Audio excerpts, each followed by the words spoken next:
चांदनी रात में नदिया किनारे,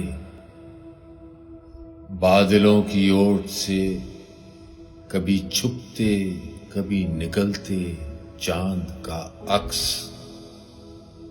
वो अक्स महवे रक्स था सरशारी के आलम में नदिया के सीने पर।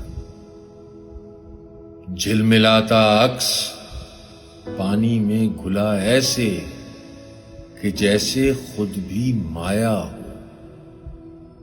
जैसे किसी गीत का कोई बोल जिंदगी जीने लगे। ये कहानी रात भर चांदनी सुनती रही। सुबह के उजाले ने दी सदा,